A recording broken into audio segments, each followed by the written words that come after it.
This is a simple little sword. I will use as a single 260. As you can see, I've inflated with about 2.5 to 3 inches uninflated on the end. We're going to start the nozzle in and make a small round bubble, followed by a second little round bubble. It needs to be just big enough to be round. Take the second bubble and make it a pinch twist. Make another round bubble, same size, and then make that a pinch twist as well.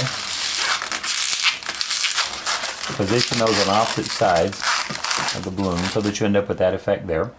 Now we're going to make the handle or the hilt, and it should be of course big enough that you can hold it in your hand. Now we're going to make 3 small round bubbles,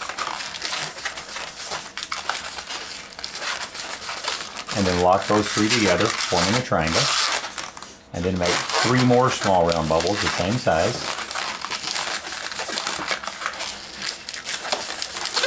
Lock those together as well. And then repeat that process one more time. 3 more small round bubbles. And then again lock those 3 together as well.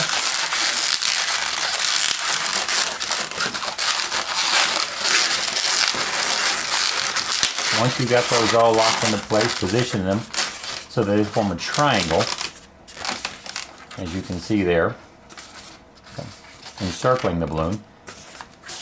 There's your handle. And there's a simple, as you can see, very quick little sword.